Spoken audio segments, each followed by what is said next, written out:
It's a weekday at 11 a.m. You know what that means? Another splash play best ball draft for 2024. Who cares that it's still January 31st today? We got to get into it and actually have a fun news item to share with you guys. We are, of course, already in a big board room waiting for it to start here. Of course, the big board, $10 entry fee, $200K to first place for the preeminent pre-NFL draft best ball tournament you can find out there.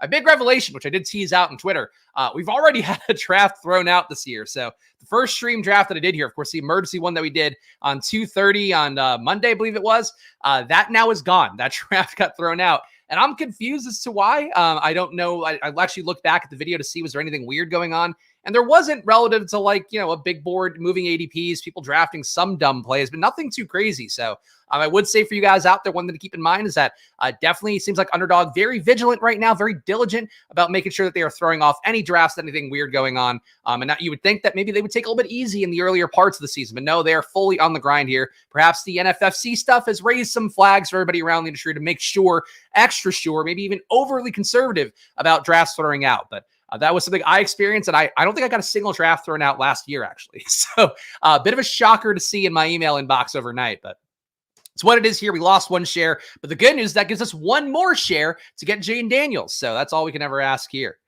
We got Mr. Pittsburgh in here, apparently 102, Nolan at the 106. So we got some fun people in here. Me, of course, some regulars that we have. We appreciate being a part of the community. Underdog rating the first official stream. Yeah, it's fucking bullshit.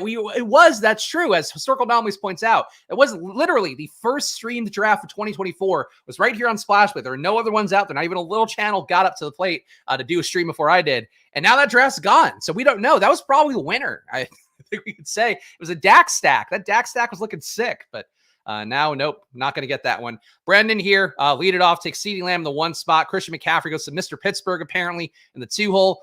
His name is JSN there, so if you want to play along with Mr. Pittsburgh, another fine man in the chat, and we'll see how much he's excited for the return of Arthur Smith, or the arrival of Arthur Smith to Pittsburgh. So look, I put this guy in the thumbnail. I think I got to take him. We're into early running backs here a little bit, guys. I am going to do some more hero RB builds. Obviously, still a staunch zero RB believer in my heart. Again, BBM winner this year won it. Our guy Fareed took it down with zero RB team. Zero RB team won the regular season as well. Zero RB team won on drafters. Zero RB works, but I do think I want to be a little more open-minded to having different portfolios, different looks. And Breece, we know, what he did this year, frankly, the PPR scam that he's running down the home stretch, I don't think we're going to have that quite as much again next year, but do expect the Jets to be better. Do expect the Jets to be competitive for hopefully a Super Bowl, assuming Aaron Rodgers can be healthy. So I'm pretty comfortable going to Breece Hall this year, even though, obviously, for me, taking a top 10 running back, top 10 pick as running back, not the most comfortable thing, but we gotta challenge ourselves a little bit, especially in the big board, as I try to wrap my head around ADPs, try to wrap my head around everything else. Oh, good. You taking an RB reminds me of that episode of Black Mirror where the Prime Minister fucked that pig. Yes, a parable, I'm sure, in one where I am, in fact, have become everything I hate. I'm the running back piggy. Oink, oink, oink. I'm a disgusting pig. I like to roll around in my own slop and shit. And then I also sometimes eat my own slop and shit because I am a running back piggy and I cannot help myself. But it's true. It's true. Look, Breece, man, I will say, I think I was right about Breece last year. If you guys remember, of course, the early parts of best ball season, Pete and I did a show with Pat Corain where the thumbnail of it was Breece Hall's face was overdrafted, along with my and Corain and Pete's smiling faces. And Corain specifically asked to be on Splash Play that week because he heard me talk about Breece Hall and disagreed. Obviously, I think he made the BBM finals with a Breece Hall team, so worked out for him. But I do think relative to ADPs, Breece came on hot down the home stretch, but he definitely didn't help you out, the first, 12 weeks of the year, besides one game maybe. So I think that there's still some logic in Breece next year, maybe not last year not being worth it, but a full year of health, a Jets team that we expect to not have Zach Wilson at QB at any capacity, let alone at starting QB, should be a pretty big upgrade for Breece. So willing to go there this year. Obviously, the same concerns we always have for running backs. A lot of volume coming to Breece Hall's way, but it's not the volume of McCaffrey. It's not the volume of Jonathan Taylor at this point. So any concerns I'd have about injury, any concerns I have about his recovery from the ACL tear, that stuff's gone. So hopefully a better team and a fully ready to go Breece Hall. So I'm willing to take him here and there. Can't imagine I'll be over the field on early running backs, but for me, getting 8% of a lot of these guys would be over the field relative to how I've drafted the last few years. Breece had bad run out. He was an exquisite pick. Exquisite pick in the 5th round, not in the 2nd and 3rd, but whatever. No reason to revisit it now. Shout out to Pound. Of course, I always like to point out the other creators here when we have them in chat. Pound doing a great job doing content at night usually.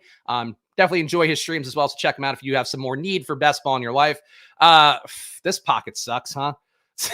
So we got Devo, we got Ayuk, we got Rashee Rice, who I think is about 20 picks overvalued. We got Stephon Diggs, who's probably a little bit undervalued. Devontae Adams probably a little bit undervalued. I hate them all. I'm going to go Ayuk here, though, because I am not a Team Devo guy. And obviously, we know I didn't like Saquon ever, so why would I like him now going into another free agency where we don't know where he's going to go? We also don't know he's going to get the contract you think he's worth. I'm not a Saquon guy, and I definitely don't need too early running backs if I have Breece Hall. So I'm taking Breece, taking Brandon Ayuk. We're going to go from there.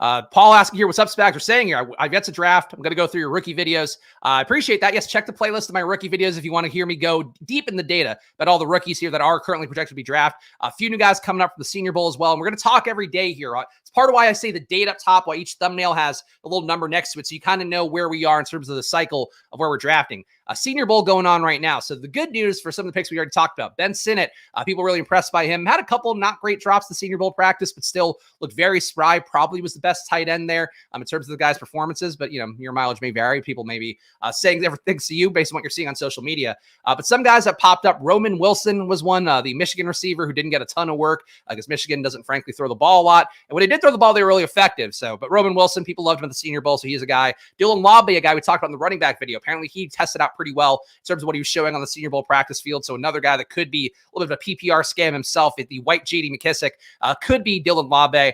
Who else was noteworthy? Ladd McConkey is one I need to think about more. I still think he's too small. I still think that the numbers, like the fact that he didn't generate enough targets this year to even qualify amongst the top 200 receivers, gives me a lot of pause for Ladd McConkey, but people comparing him to Cooper Kupp, I kind of think Hunter Renfrow was the comp that I saw from the video at the Senior Bowl practice. Both of those, though, can be viable receivers. So I'm not into Ladd McConkey right now. I do think that he's a little bit overvalued relative to ADP. I'd rather have Troy Franklin at a comparable ADP. As we've talked about, Troy Franklin, I think, is a gem right now that you can get at very cheap, or relatively very cheap. But McConkey is something to watch out for. If he tests well at the combine, if he's got some strength, he's not going to have size, but if he's got strength, he could maybe be a guy that does end up having a little more draft capital going his way. All right, so this is a tough spot as well. I don't mind Pacheco, but again, don't really want to do another running back early. No issue with Tank Dell. I feel like Nico Collins, we've talked about a little bit here. Nico now safely going at that 1-2 turn, a little bit more towards the 2 side of things, the second round side of things. But Tank, I think a lot of people miss that. When did Nico have his biggest games? Yes, he had a few early. He had a few early when Tank Dell wasn't on the field for every snap. They had a few late when Tank Dell was out for the year. So I still fundamentally think that these are mispriced.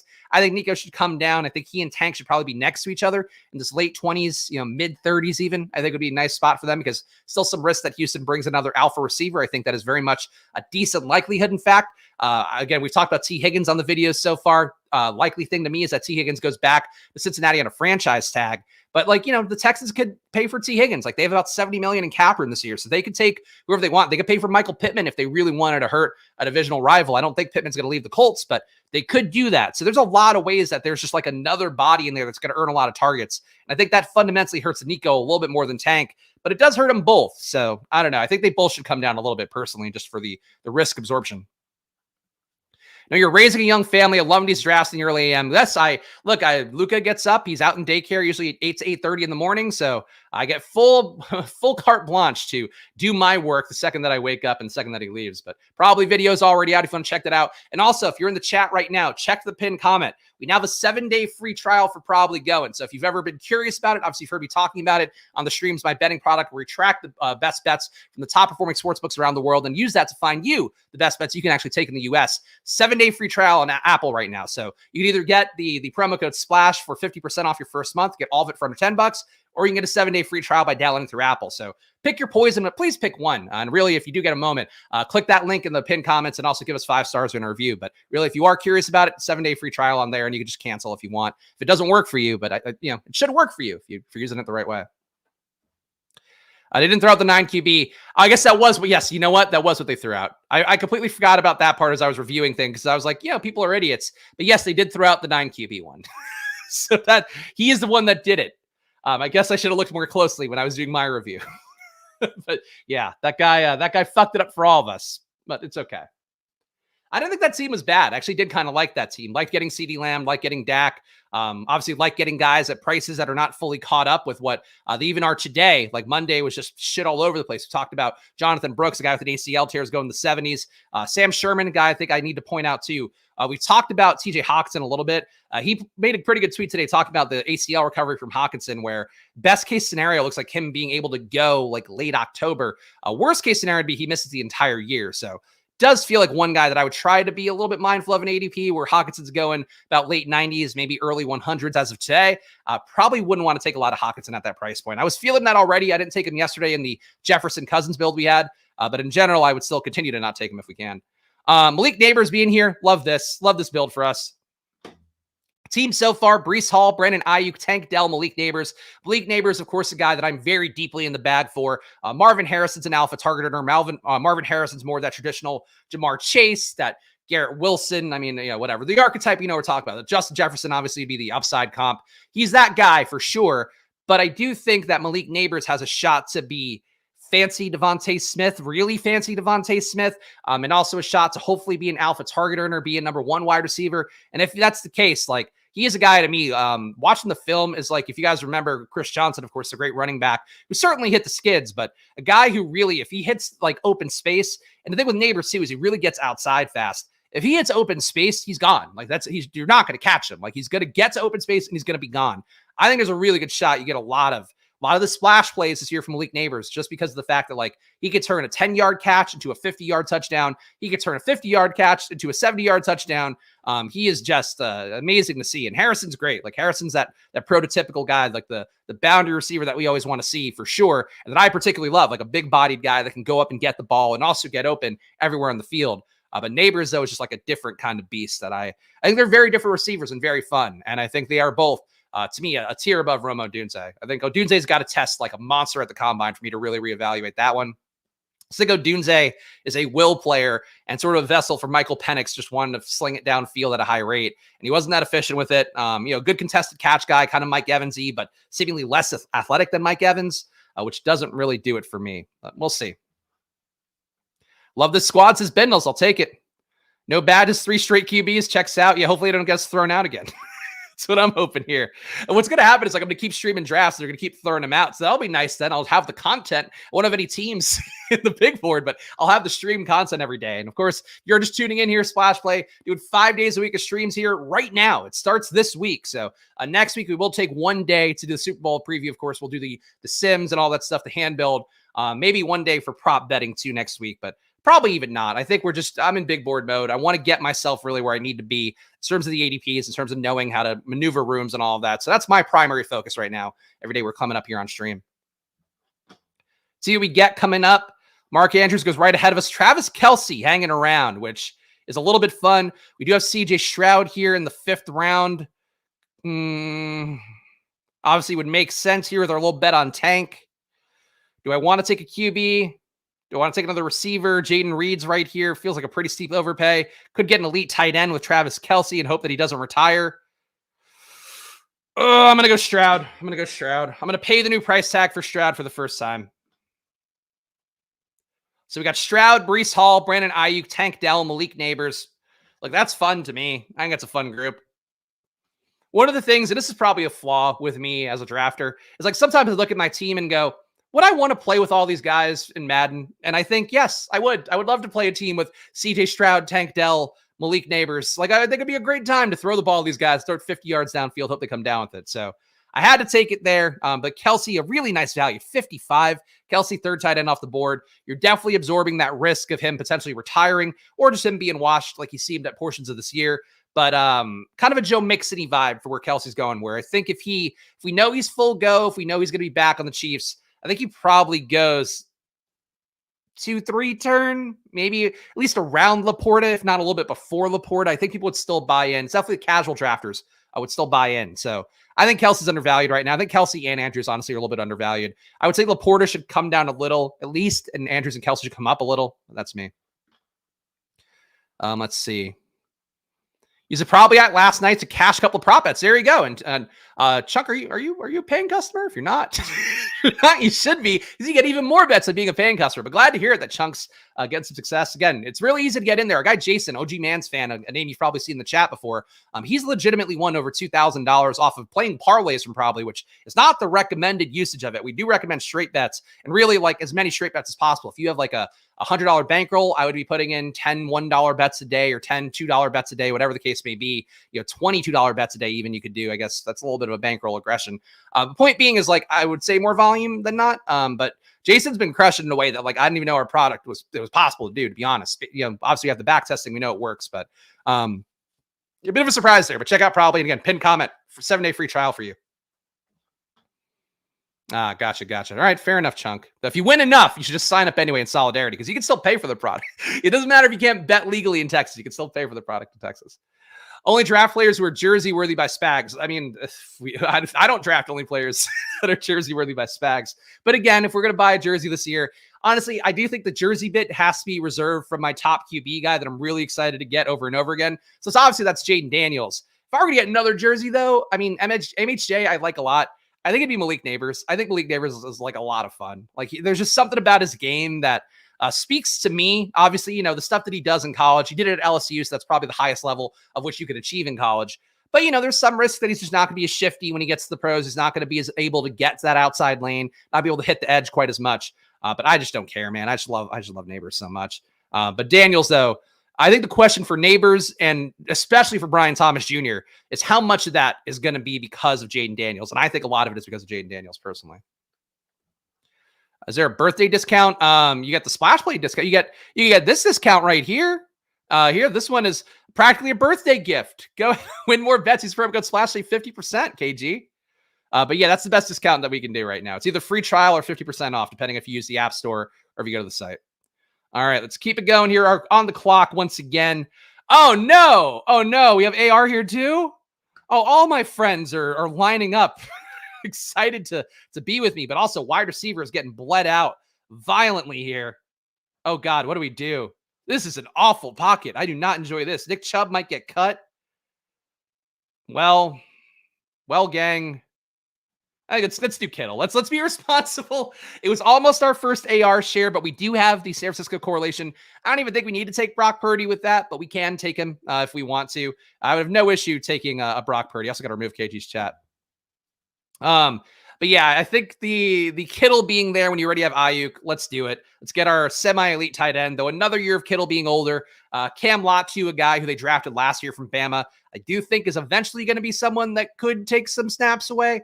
If Kittle's getting old and decide, yeah, we don't need to put you out there for 100% of the snaps like we're, 90% of the snaps like we're doing right now. But that said, we already got the bet on Ayuk, so we might as well make a bet in the Niners. Though I do think if you're going to make a bet, and we'll see how the Super Bowl goes, I really think relative to ADPs, the Niners are so frothy right now because, as we talk about in the big board, there is so much recency bias that's going on. And I think that you're seeing a lot of the Niners getting steamed up because they're currently in the Super Bowl and we're amidst this amazing run for them where we know they have very concentrated targets. But like things can change. Absolutely, things can change. All right. Got Dak going here at 73. AR at 71. Oh, man. I'm proud of AR. I'm proud of AR to see him going that at that point, though. Justin Fields shouldn't be going at 70, I don't think. He's going to land somewhere, whether he comes back to Chicago, whether he does come back, or go somewhere else, like, Atlanta's a spot you can maybe see trade for him, which, again, would be a lot of fun. If he went to Atlanta, man, that Atlanta, Drake London, Kyle Pitts, Justin Fields stack, you could tack on Bijan if you want. The draft capital is going to be pretty lofty for a guy that would get some goal line work siphoned away by both Fields and probably still Tyler Algier. I think that Fields, to me, is one of those guys that the uncertainty, and this is really the thing that I'm seeing it very pronouncedly so far in the big board. And it was definitely the case last year. And I kind of thought that the market would correct a little bit more. Just anything uncertain, and anybody who played bad the last, back half of the season, people are just like, wow, this guy's done. Like Stephon Diggs, he'll never be good again. And the reality is, like, Stephon Diggs, if he comes back to Buffalo, they're either going to have to find a way to make him happy, or they're going to trade him to somewhere else where he's going to start the cycle again of being really stoked and great. And he's going to fucking, it's just, I think people are kind of missing some of those things. So try to not let the recency bias get you too much is like my one thing that I would warn about right away. We got Hopkins here. Of course, Hopkins getting a Cincinnati-style offense could be a big upgrade for him. Traylon Burks we took yesterday, and I have no issue taking Tennessee guys now. I think they're going to get the most out of Will Levis relative to whatever you can get out of Will Levis. Christian Watson at 86, I don't mind either. Obviously, big upside there. Healthy hamstrings, much younger. We're going Christian Watson. Can't help it. First share, Christian Watson on the year. Team so far, Stroud, Breece Hall, Brandon Ayuk, Tank Dell, Malik Neighbors, Christian Watson, George Kittle at tight end. Man, I love this. I love this build. Team 12 is one wide receiver in the first 6 rounds. Yep, and he's got Lamar and Mahomes. So he's got a draft style, guys. But he did take Trey McBride at 61 when McBride was going to the 100s. I also just fumbled the football, so I'm falling apart at the seams. I got to get the football back. I can't do a stream without holding a football. I was so blown away by this guy taking Trey McBride at 61 that I dropped my precious football. Oh, boy. Okay. Hey, Sammy. Sammy, one of my favorite guys with the Hey Liberals opener. This shit is high-level intel. Yes, I hope all the liberals and conservatives together can meet in the middle of the aisle, can shake hands and go, yeah, Spags has given great drafts out here. Trevor Lawrence up to 80. Is this ADP up to 80, or this guy just go nuts and reach for Trevor Lawrence? This guy just reached 30 spots for Trevor Lawrence. Why? Why did you do that, Wigglesworth? Because he has Calvin Ridley and Travis Etienne. So if you get... Why are Trevor Lawrence drafters the dumbest people on the internet? It's the question I'm going to pose to you guys today. Of course, you know I'm not in the bag for Trevor Lawrence. I thought he was a terrible draft pick last year, and he mostly was a terrible draft pick last year. That said, you can wait. You can wait for Trevor Lawrence. There's no urgency to get him. He's got a 113 ADP right now. I don't do that. Don't ever do. Look, you think I'm wrong. You love Trevor Lawrence. Draft him. Draft him at ADP. People don't like Trevor Lawrence that much, especially after he burned. Like, a lot of people were sycophants for Trevor Lawrence, even had to acknowledge, like, oh yeah, he wasn't that good last year. And still his coach, like, nothing is, they're going to hire new coaches on both sides of the ball. It's still Doug Peterson. And Doug Peterson, I've said it, I warned about it last year. Every year, Doug Peterson, effective year, less effective. Whatever the case may be, that's just how it has been for his stops so far. So I really do think that is an egregious fuck up to take Trevor Lawrence there. He's consistent. He is consistent at not scoring fucking 20 points. Look, I get it. I get you want to buy a guy on the upswing, but again, you could still buy him. Just buy him at 110, buy him at 120. Don't buy him at 80. It's a different ADP this year. It's true. It really is a long blonde hair. He does remind people of Remember the Titans sunshine for sure. It's going to grab Ingram before that Lawrence pick. Yeah. Wiggles drafts. Look, I don't know Wigglesworth here, but I will say that he needs to wiggle his ass into fucking looking at ADPs a little bit more. That's what I would say. Go wiggle on over to checking the actual rankings for yourself. Get that right. Oh, okay. Wiggles consistent. I thought we were, look, I know people want to cape for Trevor Lawrence, so I don't ever want to tell you guys you're wrong, but maybe a little bit wrong. Just a hint of wrongness there. So we got 2 outs for ourselves at QB right now. We could take Jordan Love. We could take Brock Purdy. We could punt them both back around and see what we get. I feel like this is a nice draft, though, so I kind of don't want to do anything stupid here. I want to really make sure I'm getting some dudes with value. Wide receiver getting a little bit thin. Got to think a lot of these Niner stacks are going to have Purdy with them. Jordan Love, I do think will be improved this year, though. I'm going to go Jordan Love. No, I'm going to go Purdy. I said 2 in the thoughts here. Maybe think about it twice. I'm going Purdy just because we have the double already. I do think Love, though, has a shot of improving enough next year that he could make this ADP look pretty bad. Like Jordan Love down the back half of the year. Obviously, again, I don't want to if I can't say, hey, don't worry about guys in the back half of the year for the bad results and then say, hey, look at Jordan Love, how great he was in the back half of the year. That said, he really figured out a lot of shit that started to show in data and also definitely showed in film in terms of ability to handle pressure, ability to get out there and make some plays, ability to actually get rid of the ball quickly was a really big flaw that Jordan Love had earlier in the year. So I think there are a lot of things that I did see in the back half of the year that really justify him at ADP. And again, I would rather take him rather than reaching 30 spots ahead of Trevor Lawrence personally. Best draft start that I've seen you draft yet. I hope you just mean out of the 3 drafts that we've done this year. But yes, I do like this draft start, and obviously I think we worked the pockets pretty well. Oh, Mr. Pittsburgh wanted Purdy for what? For McCaffrey? Oh, McCaffrey and Debo. Well, you got AR. Too bad. I mean, look, if you took AR, the reality is if AR is healthy, he's going to outscore Brock Purdy almost every week of the season. Like for the most part, unless he regresses wildly from the 4-game sample size we saw. But like, I think you got the better pick out of that, Mr. Pittsburgh. You know, obviously the 20 pick discount's the main thing there. 2 QB draft, probably just 2 QBs. Best draft ever. Thanks, Gabe. Thanks, Gabe Davis. Gabe Davis here, finally in his offseason, gets to come in and tell me that I've never done a good draft before. Brock Bowers goes at 95 to our guy, Mr. Pittsburgh. Love Brock Bowers. Again, he's a rookie tight end. You're paying the price. You're paying a full price tag for him, but a very good shot that he breaks out of this group here pretty quickly. Brock Bowers is great. He's, again, I love Ben Sinnott, but Ben Sinnott's like an 18th round pick or 20th round pick this format. There's nobody else really. Jatavian Sanders is getting some steam. He's fine. There's nobody who's even close to Brock Bowers. So take him now. And then as long as he lands in an okay spot, I can't imagine his ADP going down. If anything, his ADP could come up to this range here, the 80s, 60s. I think Bowers right now is probably a little bit cheap.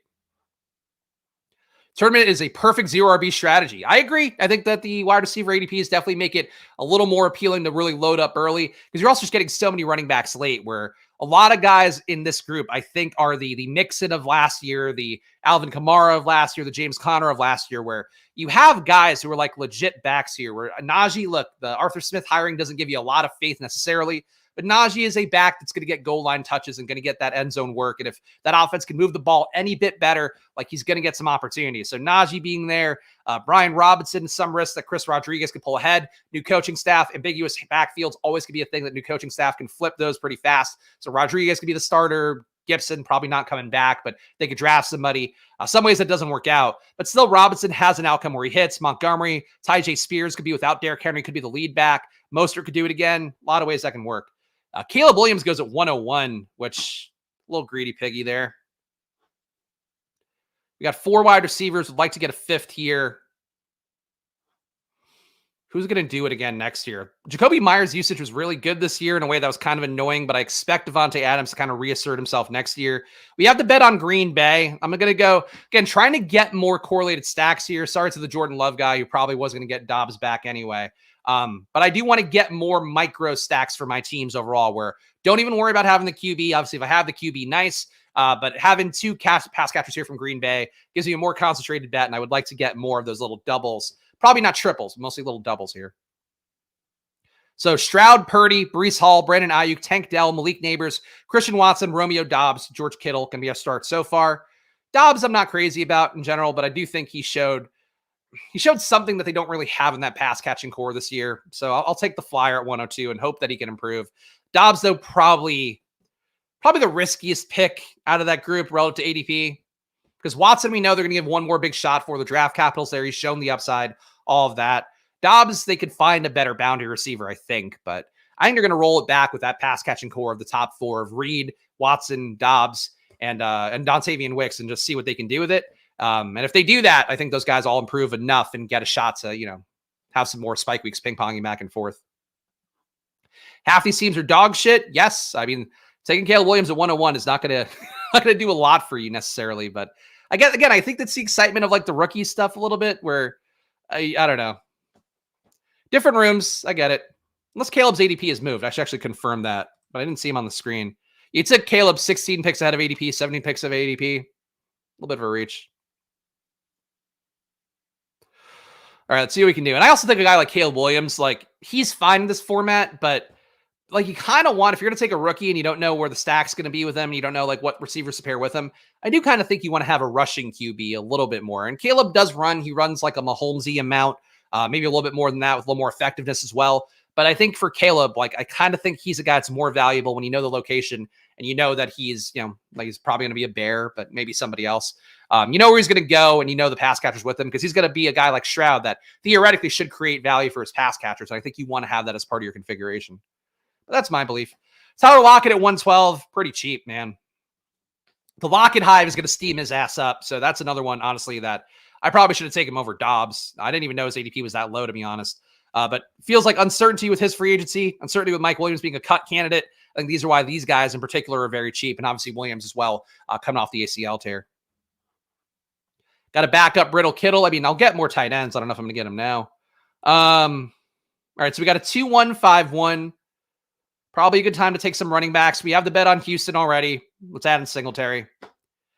I think that Houston trusts Singletary enough. They might make an upgrade or an addition at running back, but this coaching staff fell in love with Singletary, and I think that's one where we talk about new coaching staffs. They can fall in love with whoever they fall in love with. Last year, that was why we drafted Devin Singletary, because I thought they would fall in love with him over Dameon Pierce. They did. Now I think they're going to be in love with Devin Singletary, and he's their guy. So I think a little bit undervalued. Troy Franklin goes at 117. I would have liked to have gotten him on the wrap on the way back, but it's okay. Mad Matty takes him instead.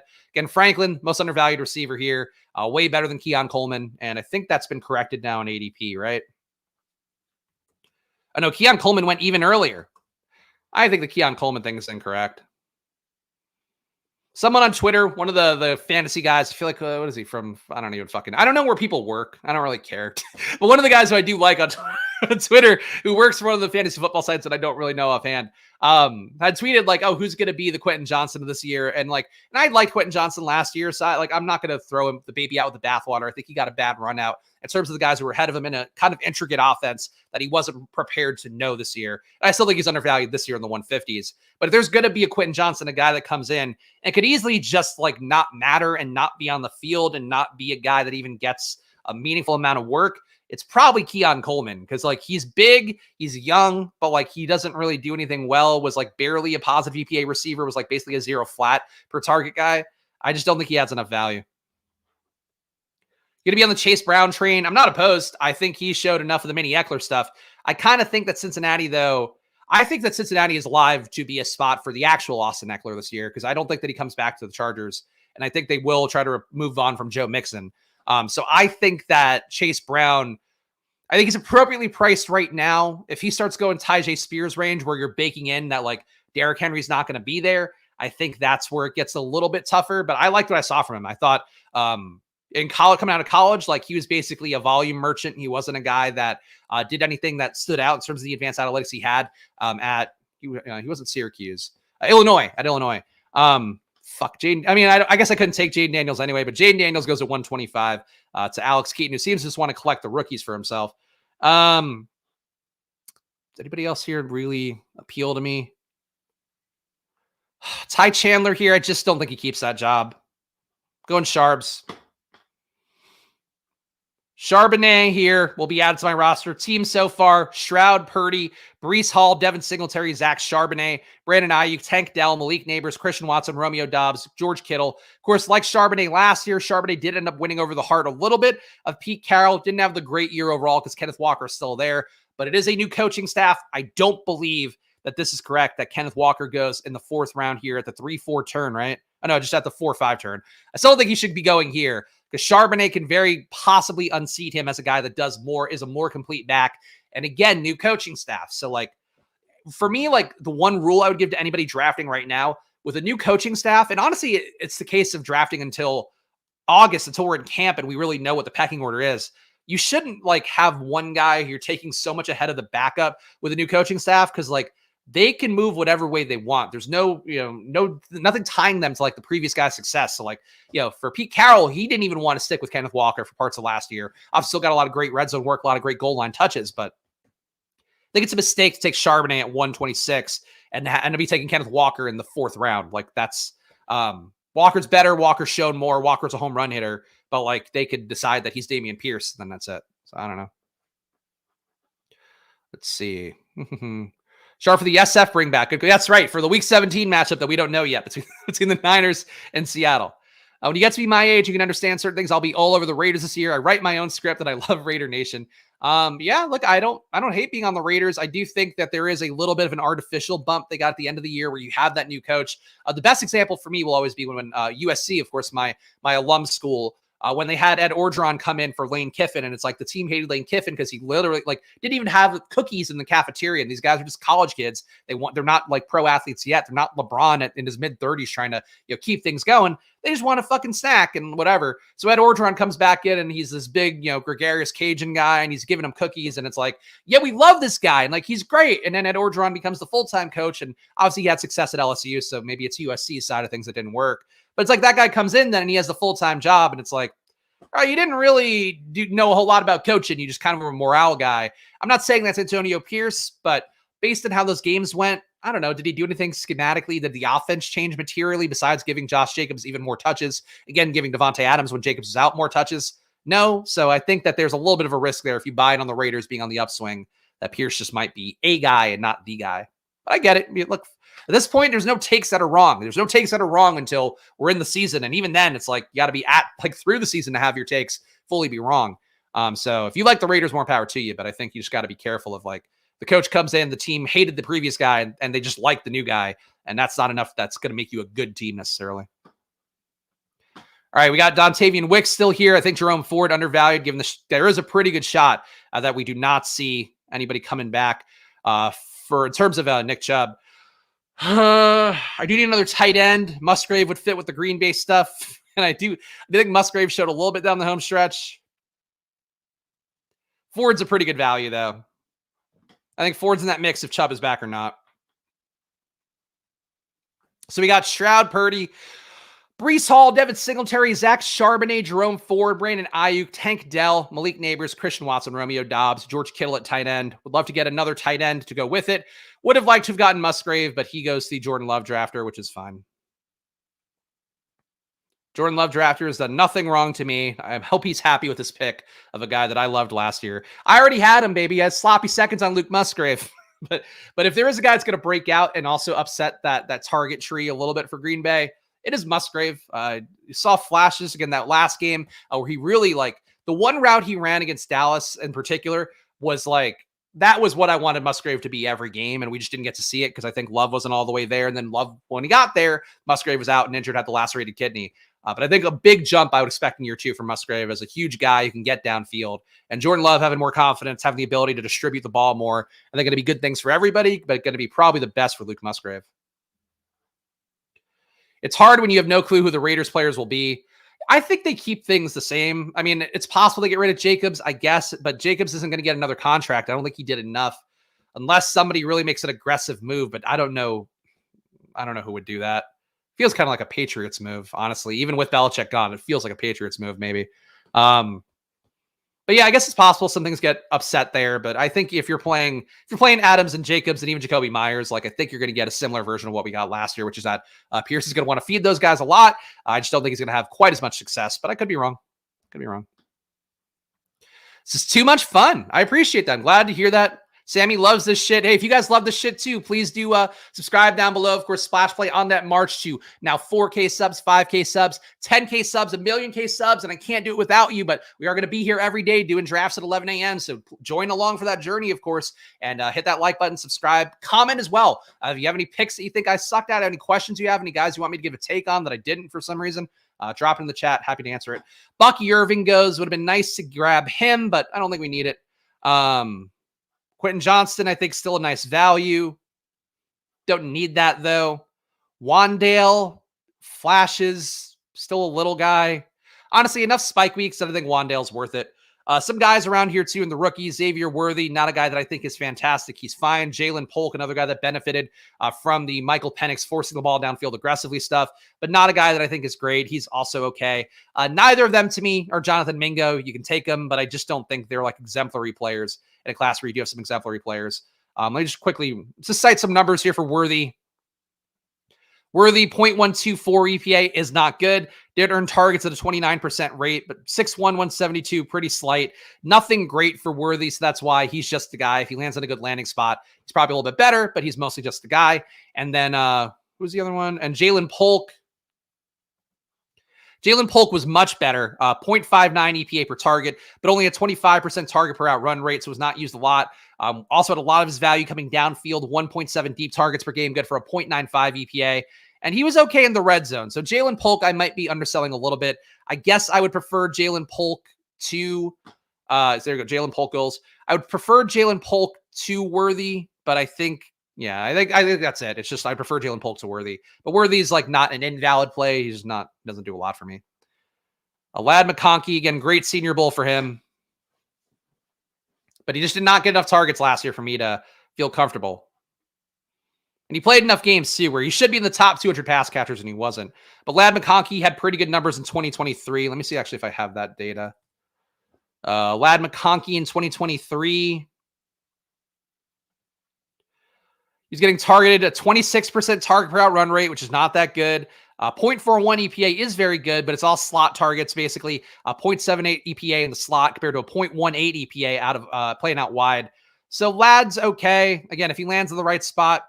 I guess for Ladd, the one thing, and I think this is the Puka-ization of everything, I think Ladd McConkey's like a Puka type, and I think that he's going to get steamed up because of what Puka did last year. But he's got to land in the right spot. Like, he's really got to land in the spot where, like, he's going to be getting the full opportunity that Puka did instead of just being a Puka-like guy. And Puka was more of an athlete, too, I think, is the other part. But for what it's worth, again, that's my take on the data for it. But Ladd McConkey, a lot of people said he looked like a monster at the Senior Bowl in terms of, like, just getting open over and over again. But he was getting open on, like, 5 A-dot kind of throws, like not deep stuff. So I don't know. Doesn't do it for me. All right. We do have Ladd McConkey here floating around. Mingo also this. What a gross pocket. What a pocket that I just don't need in my life. Zach Moss, a free agent, could land somewhere and have some upside. I think there's a good shot though he comes back to Indianapolis. Tyler Algier. Could make a bet on him as a guy stealing away some goal line work. I am going to go Algier here. I think there is opportunity for him to get work away. I think the bigger likelihood is that Bijan is still the bell cow for the most part. But as I've said before, I think Atlanta's going to be a 30 touch to running backs offense. And I think it's going to be like 18 to 20 for Bijan and then 10 to 12 for Tyler Algier. So we'll take that here, and also the hopes that we can then maybe get an injured Bijan. Obviously, you're never hoping for injuries, but that's where I think the thesis does make it a little more justifiable to draft Tyler Algier. And Eli Mitchell would also be fine if you're not taking McCaffrey, but I just don't want to do that. I don't want to do that rodeo again. I don't need a ton of Eli Mitchell this year personally. Still valid. Week 1 is all that matters. Got to stay ahead of the herd. Yes, that's true. You just have a big week 1 and you coast for the rest of the year on how good your week 1 was. Knowing how hard it is to get to a final, will this be the year we finally talk about week 16? No. You still shouldn't do that. You're playing to win it all at the end. Yeah, that said, I guess the one critique would be that, like, if you're playing to win it all in the end, it's also fucking random anyway, that it's probably not worth really targeting it. But I think that's still the thing is, like, the people who pushed back on the week 17 correlation after the season was over, A, were stupid because the winner, like, deliberately said that he wanted Freed. It said that he wanted to correlate for week 17. That's why he got there. But the week 17 stuff just allows you to kind of, like, optimize for just groupings that you put together. So if you have a spot where for this year, if Cleveland and the Jets had both been world beaters and both offenses were crushing all year and the QBs have been great, and then they meet in week 17 and that game shoots out, it's like, okay, you got both parts of that right, where they were great all year. Amari Cooper's playing and he's healthy in week 17. He just had the big spike week in week 16. And then they have this monster game in week 17 and it gets there. So it's just more of an organization thing. I think the part that you want to think about more is, like, can you get week 17 correlations without getting the full stack? Like, can you do that without the QB? Can you then tack on another QB +2 with your week 17 correlation? And that's what I'm trying to do more of. It's like, that's why I took the 2 Green Bay guys without the QBs. I just want to have bets on teams kind of coming together more and hopefully have it different where it's like, okay, if I have a week 17 correlation and Green Bay on this team, then I would like to have a week 17 correlation and Minnesota on this team, and, like, you know, kind of just parsing that out a little bit more is my goal. We'll see how that works in practice, of course, doing hundreds upon hundreds of drafts, but, you know, that's the goal. See what we get on the way back. Got Hunter Henry floating around. Obviously was valuable for stretches last year and then incredibly invaluable after that. 2 decent QBs. Daniel Jones going for free for a guy that runs. Granted, was dog shit this year, but have to hope that he'd be less dog shit next year. Like Xavier Leggett has not looked good at the Senior Bowl. I am going to take Hunter Henry here. New coaching staff. I think a shot for him to reemerge as a valuable target in New England. Hopefully for me, for Drake May is what I would hope. I would like to see Drake May go to New England and Jaden Daniels go to Washington, because I think that the fit's going to be a little bit better for Jaden Daniels with Terry McLaurin there. And I also think if Jaden Daniels goes to Washington, Terry McLaurin is probably too cheap with whatever his price tag is. For Hunter Henry, though, just being hopefully back in New England with a new coaching staff and just, you know, a competent offense, I think will be enough for him to hopefully pay off this price tag. But we'll see. I also got scooped on like every other tight end I like for the most part. Should have took Pitts with new OC. Retract my best draft comment. I like Pitts. I mean, if Pitts were available at a spot where he made sense for me, I would have taken him. But he went over here. I wasn't going to reach for him over Dobbs. I guess I could have. But I didn't want to take a tight end at that point, so I didn't. But trust me, I'm very in on the concept of Atlanta just being bear level competent in terms of the play calling should be a very good thing for Drake London and Kyle Pitts. But we'll see how much. Because, the Rams offense, if we're saying that's a one-to-one bring over that they're doing, definitely, some guys there that could benefit a little bit more too, where you could see, I don't know, Mac Hollins getting that Demarcus Robinson role. You could see some rookie coming in and getting a Puka role. But I still think fundamentally it'll be good for Pitts and be good for London. Audric Estime goes at 179. I don't know if that was a reach or not, but still great pick. Yeah, a little bit of a reach at 185. Estime coming up. Still think he's the most undervalued running back overall. Love the way he runs. Love the metrics for him. Not a big avoided tackle rate guy, but we'll run through people's faces, which we like. Malachi Corley, another guy with a good Senior Bowl. Very small, though. Low A dot at Western Kentucky. So a play that some people like. I'm not quite as sold, but wouldn't hate taking him here, I guess. But not dying for it either. What do we do? What is Dynasty Analyst or Dynasty Analyst? One of the two. What is he going to do here? He takes Tyler Boyd. Some Dynasty Analyst. He doesn't even take Malachi Corley. Get out of here. Rico Dowdle. Got to think the Dallas would upgrade if they lost Tony Pollard over Rico Dowdle. Do I want to? I think I want to take a share of Corley. I don't see anybody want to reach for here. So why don't I love Malachi Corley? Let's see. Let's look at his numbers for 2024. So targeted a lot, 35% target per out run rate, which would be actually, well, a lot of guys here. Torrey Horton, Johnny Wilson, Marvin Harrison, Malachi Corley, all around 35% target per out run rate. The issue with Corley, though, is that he basically got like no air yards. 54.5 air yards on 9.6 targets is a 5.7 intended air yards per attempt, lowest in the class. So that is why there's a little bit of a thing that I don't like with Corley. Has looked good at the Senior Bowl so far as well, though, so maybe a little bit of a value, but 5'11", 210 is his listed size. I would expect him to be smaller at the combine. So Corley, big target earner, but just a slot guy who wasn't the most efficient either, just a 0.13 EPA. But I took him here, so we took him.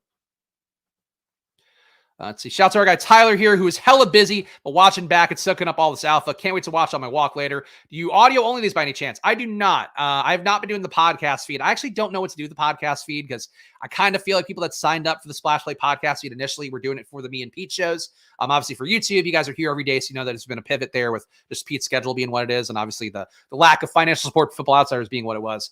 So I don't want to like just start putting all Spags episodes all the time there. But if you guys want it, like if there's enough people that want to listen on podcasts, I can. I just like doing the YouTube version. I also think you should pay for YouTube Premium personally. Like if you have money, like pay for YouTube Premium. It's fucking great. It's such a better experience. But that's, give me feedback though. If you guys want podcasts for them, I'm happy to start trying to do that daily. It's just more work is the main thing. Is Torrey Horton not in the player pool or did he not declare? Yeah, I guess he's not in the, no, this is Troy. Yeah, he's not in the player pool. We have 2 Torrey Carters, but no Torrey Horton. But I don't know yet. They do have a few guys that might be in the draft that are not in the player pool. I think Mitchell Evans is one tight end, the Notre Dame tight end, if that's the right name. I'm still trying to remember every guy's name. Yeah, Mitchell Evans. Mitchell Evans is a guy I like who's also not in the player pool, who I think could be a draftable tight end, but he's not in yet either. Are we on the clock here? Will Shipley, the great white running back, hope goes to our guy Alex Keaton, who is just specifically drafting rookies. Not much else. All right, Rico's still here. I don't know. Who's going to have more of a role? Rico, Gainwell, Gibson. Kind of think Gainwell still, but I've been taking a lot of Gainwell. We'll go Rico Dowdle here. Also, Derek Carr, by the way, floating around here with a 189 ADP, not getting drafted before 200, it looks like. I know he's not great. There are some rumors that New Orleans can move on from him, even though they do have the really steep contract hit. I think Derek Carr, he shouldn't be this cheap because there is a pretty big contract tying him to New Orleans. I think there's a shot that New Orleans drafts a Bo Nix who would fit in perfectly in that offense. Denver, too, is one that I'd really watch for Bo Nix. I think that they will fall in love with them, too. Low A-dot guy that can run an offense. And, I think Drew Breezy is what I would say for Bo Nix. Not great at the Senior Bowl, though, for what it's worth. Some bad reports about Bo Nix from yesterday's practice. But I think for Bo Nix, he's live to take Derek Carr's spot, but I think you would still see Derek Carr start the year. And if Derek Carr plays well, then he probably holds off whatever New Orleans brings in. He may be benched, but I think you start the year with Carr no matter what. Would be my thought. Because you're paying him so much money, you then want to give the rookie some cover then, and then if Carr sucks, you bring in the rookie. So Carr's going to have one shot, and I think this is the part that I've been talking about with like the running backs. Kendra Miller being an example we talked about, where him being hurt to start the year made it impossible for him to dig out and actually get the reps amidst all the configurations. Then he got hurt again in season. It could never get that chance to really like take a leap up the depth chart. Same thing though for rookie QBs, where like you want to, and regular QBs too, like the vet QBs, where it's like, who's coming in with the shot to win the job? And like Derek Carr is going to come in with a shot to win the job, obviously coming with the bad priors from last year, but still, like, you know, they gave him more snaps on the home stretch. Like they had less Taysom Hill on the home stretch. I know that because a lot of my best ball teams were relying on Taysom Hill. So I think Carr could go either way. Like they draft a top rookie. Obviously you do expect that rookie to see the field, but Carr is going to get one more shot to like win the job and keep the job. And then the rookie, you know, would take over the year after if he does play well. We shall see. So easy to click Gainwell. I know. That's why I didn't do it. But I agree. It's very easy to click Gainwell at the spot. And then, you know, the hope is that he would take some work away from Swift next year. And it's possible, you know, Kellen Moore kind of offense. It is possible they do that. So Jatavian Sanders floating around here. I do think he's a solid pick at this point. Obviously, I have enough in it.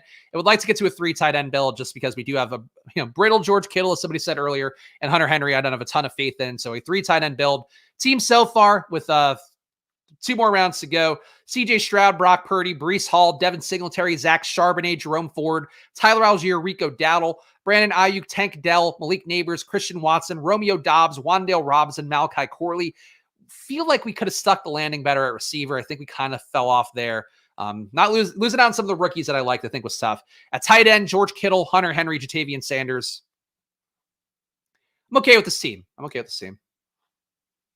Oh, Tyler and Bindles maybe planning a big board stream. Check it out, if you guys. Yeah, please. Bindles does a great job with his stream, and Tyler and Bindles streams I've actually watched in full before. And those guys do a good job together, so check them out for sure if you want some more content. And they do put it together. I'm sure they'll post about it on their social media. So we're in here. Feel free to plug in here too if you guys do a stream. I'm happy to pull that up.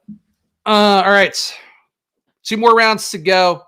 Would like to leave, again, every draft this year, would like to leave with 7 running backs. Obviously, relative to the draft capital, if I take an early running back, I'd like to get my 7th running back later. But I do want to force myself this year to be a little more like locked in on taking 7, just because especially when I do the 0 RB shit, I need to really take 7. Because we took Breece Hall, maybe I don't have to quite as much. But I still think with where we took all these other guys, everybody coming after pick 100 besides Breece Hall, I think we do want to take a 7th running back if we can. If there's somebody that makes sense, which we will see. Oh, how's the beard looking? Are we talking about, is Bindles growing a literal beard, or is he with a woman to present as though he's covering something up? But either way, though, I root for Bindles, so hope it's working out. Other than CMC and Pollard, my halfbacks are ass. I mean, even with Pollard, no offense, Mr. Pittsburgh, but Pollard definitely comes with a lot of risk this year. I still think he's worth taking, but very good shot that Dallas could move on from him. I don't know. There's nothing changing offensively in terms of the coaching, so maybe they do bring him back and one more shot. But with how much they did start to use Dowdle a little bit more than the home stretch, I'd be a little bit worried. Just a little bit. Chris Rodriguez is valid, I think. I don't know how valid. Kareem Hunt, I would not go back there again. Don't think they run that back for another year. Cody Schrader, a guy that we talked about who's passable as a rookie, but not great. Jeff Wilson, hard to see him getting back in the mix with a healthy Mostert and a healthy Achane. Chris Rodriguez will be running back 7. I don't know that I have a lot of faith in that. I feel like Rico and Chris Rodriguez are 2 guys that I would love to have other running backs in this spot with an opportunity to get there. But yes, I think that's going to be our pick. 1 more round to go. See what we do. Thank you, Bindles. I appreciate that. What do you think I'm the GOAT or not, guys? If you do think I'm the GOAT, subscribe down below. Hit the like button. Leave a comment. Appreciate it very much. We're glad to have you guys in here. Glad to have us all feeling like it feels like we're already in summer best ball form with how many of you guys are in here. So please keep joining in here. Every day, 11 a.m. we'll be doing a draft. So, and I honestly think a lot of people out there, no disrespect to anybody who does want to take some time. A lot of people are definitely a little burnt out on drafting. I'm reinvigorated.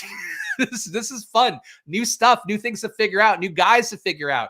new ADPs to kind of really internalize. That's what excites me here. So every day we'll be doing this. And of course, we'll also be talking about, the various news items going on, the coaching hires that go on, the player movement, of course, when that hits free agency, that's going to be huge as well. So hopefully tune in every day here. And I plan to give you guys some sort of intel that will be helpful based upon what I'm seeing every day. Honestly, I might need to start my daily athletic reading, every article shit earlier too, based on the fact that there is actually like news and shit. Football has been like a 365-day a year sport, like the last few years in particular, in terms of the content cycle. But it feels like this year with the big board coming out earlier with like football coverage, I think looking forward even more than it usually does. I think there's a lot of opportunity just to actually get some news tidbits that matter, like in February, in March, in April. So we will keep it going here and do the best we can. But I'm not stopping. I wasn't built to stop. Slap that like. The pound knows. The pound knows. When you're grinding on YouTube and needing some likes, whenever somebody else needs a like. and I need those likes. So please help us out. If I have 101 and 104 this year, who are you taking in a dynasty startup or in a general draft? If I had the 101 and 104, I would probably take McCaffrey and whatever wide receiver is at the 104. Assuming that you're talking about like a startup league and you get whoever. If you're talking dynasty like that, I don't even know how to answer that. It'd probably be like Jaden Daniels or Harrison at 101. I would probably try to get Harrison at 101 and Daniels at 104 in a dynasty would be what I would hope to do. All right. One more pick here, 2773. Think we will take a wide receiver because we do feel a little bit thin at wide receiver. We got Yoshifus. We got Michael Thomas in the hopes that he could be somewhere else. Brendan Rice looking like a beast so far. Johnny Wilson also looked pretty good at the Senior Bowl. Both of those can be fun. Johnny Wilson is really big. Johnny Wilson is 6'7". We're going to take a 6'7" wide receiver and hope it works out. But both Brendan Rice and Johnny Wilson, I think, are for right now, the 20th round picks. Actually, let's look at this quickly because I think this actually could be a value add. Guys, I would take in the 20th round right now. JJ McCarthy should have a first-round draft capital for him at QB. Don't know that he'll start, but should be a first-round QB. Brendan Rice, I think, is quietly I actually thought he was good at USC. Like, I saw him play and didn't know that he was as good as he was analytically. Also, like, hossed a dude at the Senior Bowl practice yesterday. Like, the guy was covering him, like, pressing him after about 5 yards. And he just, like, shoved the guy, got around him in a way that was, like, really impressive. And Jerry Rice's kid, too, is Brendan Rice. So, if you want some cosign there. Another guy I would take, Cade Stover. You talk me into that. MVS, no thank you. Kendrick Bourne, maybe. If I've got to think New England adds some players, but I think that's it. Trey Tucker, too. I would say kind of interesting is Trey Tucker here at 237. And then maybe A.T. Perry. Do like A.T. Perry a little bit, though. Hard to see him, I think. I mean, Thomas is probably gone, so he's going to have a shot to get more snaps and get more reps.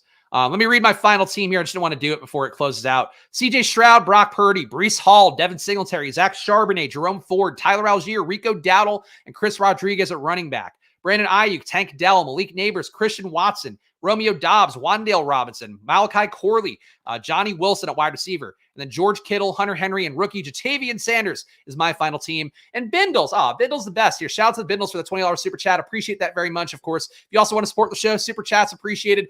Joining down below for $4.99 a month, also appreciated. All these fine folks you're about to see on the screen, they've contributed to help us put the show on every day. So thank you guys for being a member here, whether you are a member or not. Thank you for watching the stream. Again, check out Underdog. Use promo code SPLASH to double your deposit up to $100. I'm going to play some NBA today. So same thing. If you want to play NBA, Stochastic has all the tools and data, 15% off with the promo code SPLASH. You can also check the link in the description. Also, probably, again, free trials now if you download it off Apple. So search probably on the App Store or check the pinned comment. I'll leave a pinned comment. Check the pinned chat, though. Check the pinned comment if you want to go right to the App Store. But check out probably if you are in a legal betting state, or even if you're not. If you have a Bovada account, a BetUS account, same principles there. But check out probably for yourself. Free trial, 7 days long on the App Store. And I appreciate all you guys for being here. Subscribe before you go. Oh, it's over my face. Subscribe before you go. Hit the like button. Leave a comment. Thank you guys for hanging out. Back tomorrow for draft number 4 at 11 a.m. First day of February. So be feeling good here, feeling lively, feeling spry. I will see you guys then. Enjoy your days. Good luck. Bye.